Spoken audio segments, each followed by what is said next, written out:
예컨대 이 보수 측이 어떻게 앞으로 이렇게 몰락할지, 네. 그죠? 그게 보수의 몰락을 예고하십니까? 예상하십니까? 저는 그렇게 될 가능성이 많다. 왜냐하면 한동훈 예. 아까 위원장이 예, 얘기하셨잖아요. 한동훈 위원장이 예. 뿌리가 없어요. 보수의 보수에. 뿌리가 없다. 예. 설사 당선이 되더라도 예.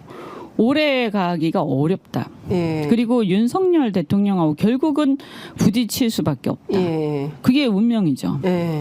운명인데 그렇게 해서 본인이 윤석열 대통령하고 부딪히더라도 그 사람이 뿌리를 내리기는 어려워요. 네.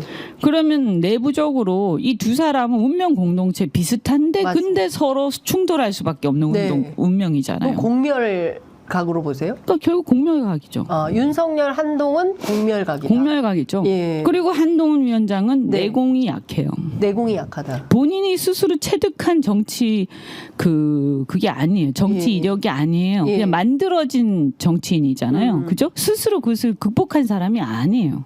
만들어진 사람이죠. 네. 그리고 뭔가를 자기가 뭔가를 외워가지고 남의 명언을 외워가지고 얘기하는 사람이잖아요. 머리가 좋으니까. 네. 그죠? 그래서 이런 사람 같은 경우에는 결국에는 쓰러지죠, 나중에. 그러면 이런 경우에 나중에 그러면 보수가 봤을 때 결국 두 사람은 이 두 사람은 보수 괴멸의 장본인인 거예요. 네. 예를 들어서 그 전에 말이죠. 국정농단이었을 때 그때 적폐 수사를 했을 때 그 전에 탄핵은요. 예. 민주당이나 이쪽 야권에서의 탄핵은 정치적 승패였어요. 네. 그죠? 근데 그 이후에 수사는 완전히 다른 얘기예요. 이것은 공정성의 문제인 거예요. 그래서 정치적 패배를 하고 나서 보수가 패배를 했는데 그 이후에 벌어진 그 잔인함은 이루 말할 수가 없는 거죠. 여기에 대해서 앙금이 있는데 이 앙금이 지금 묵혀 있는 상태거든요. 근데 그걸 참고 있는 거죠. 운명 이 정권이나 권력을 유지하기 위해서. 네. 근데 이것이 윤석열 정권까지는 참고 있는데 네. 한동훈은 참을 수가 없는 거지. 네. 근데 이게 이제 터지는 거죠. 네. 의원님, 지금, 저희 시청자분들께서 지금 100만 카운트에 들어갔습니다. 오, 지금 99만 9,091. 100만 돌파했습니다. 10시 29분 55초. 10시 29분 55초. 카운트다운 하는 거예요? 네. 아니, 진짜 100만 돌파했습니다. 네. 했어요, 지금? 네, 100만 돌파했어요. 오, 10시 네. 29분 55초, 10시 29분 100만 55초에 100만 돌파를 했습니다. 오. 야, 어떻게 이거를 뭐라고 얘기해? 축하한다고 얘기하기도 좀 그렇고 뭐라고 축하할 얘기해야 수가 없는 상황이고요. 지금 10시 29분 55초에 100만 돌파를 했습니다. 이제 200만 가자라는 댓글이 달리고 있는데요. 이 보통 심각한 문제가 아닙니다. 지금 대통령을 즉각 탄핵하라는 국민 청원이 100만이 넘었습니다. 이거 심각한 거 아닙니까? 심각하죠. 예. 근데 저는 이거 한 300까지 가야 된다고 봐요. 300만? 예. 300까지 갑시다. 예, 300까지. 예. 아니 그래야 돼요. 저는 개인적으로 1000만 가야 된다고 생각해요. 1000만 관객, 그러니까 1000만 영화. 물론 그런데 예. 일단은 예, 너무 멀리 보면 안 되고 일단 300 갔다가 그 다음에 1000만 갑시다. 중간 300만. 목표. 예. 중간 목표 300만. 7월 20일까지 300만. 네. 300만 일단 찍읍시다. 예, 예. 근데 300만. 300만 이게 20일 되면 자동으로 끝나게 되는 거죠. 그런가요?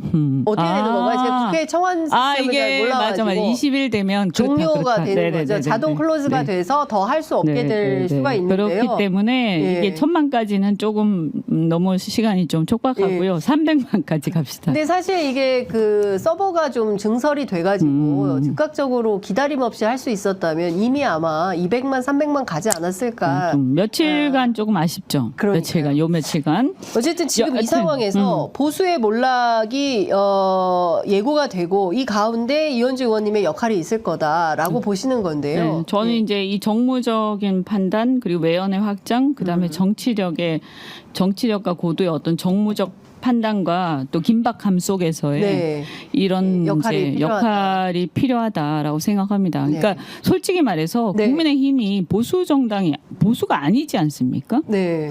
지금 현재 상황 속에서 이 어떤 정치판에서요. 네. 저는 이 흩어져서 산재돼 있는 정치 세력 간의 이 이합 집산들이 있을 텐데 네. 이재명 대표하고 같이 할 이제 이 지도부에서 그런 이 여러 정치 재반 정치 세력들의 판세를 읽고 네. 그런 정무적 판단을 하고 이 외연 확장을 할 수 있고 그리고 정치력을 발휘할 수 있는 지도부가 필요하다라고 네. 생각합니다. 그렇군요. 그런 역할도 할 수 있겠지만 뭐 투쟁도 할 것이고 네, 네. 뭐 여러 가지 네. 그러니까 그래서 저는 이게 뭐 어떤 하나를 가지고 이것만 한다 투쟁만 한다 예를 들어서 네. 윤석열 정권하고의 투쟁 네. 투쟁력은 뭐 제일 강하다. 네. 라든가 아니면 그 정치적 그러니까 정책적인 예를 네. 들어서 수권 능력을 갖출 준비를 한다. 네. 이것만 한다든지 네. 이렇게 해서는 안 돼요. 이번 그 지도부는 네. 모든 것을 멀티적으로 다 할 수 멀티플레이가 가능해야 다 할 수 있어야 돼요. 가능한 지도부여야 되고 네, 그 기민하게 대응하는 그럼요. 능력도 있어야 그때, 되고 그때. 보수의 판을 읽으면서 보수가 어떻게 돌아가는지를 보면서 적재적소의 정무적 네. 감각과 판단으로 그것도 해야 되고. 예, 지도부를 운영하는 게 필요하다. 그다음에 또 하나가 이 대표의 사건 예. 지금 현재 정상적으로 국민의힘이 이기기가 어려워요. 그렇잖아요. 민주당을. 그럼 어떻게 할 것 같아요? 이 대표를 흔들 거 아닙니까? 네. 이미 좀 그렇게 하고 있잖아요. 근데 사실은 이 사건이라는 게 마땅한 어떤 증거도 없잖아요. 우리가 보면. 그런데도 계속 하고 있잖아요. 근데 제가 이렇게 보면 이번에도 이 이화영 사건도 공안 사건의 특성이 있지만 이 재판을 가지고 계속 어떻게 해보려고 하는데 근데 이 재판이 이재명 대표 개인 사건이라고 네. 생각하고 그냥 신경을 안 쓴단 말이에요. 네. 근데 그래서는 안 된다. 왜냐하면 이 재판 하나를 가지고 이재명 대표가 무너지면 이게 당에 엄청난 영향을 미치잖아요. 예. 그래서 사실상 거의 유일하다시피 하는 당의 대안이 돼 있는데 네. 그래서 이 재판을 저는 당이 같이 기민하게 관리할 필요가 있다라고 생각합니다. 네. 이 상황. 그러니까요.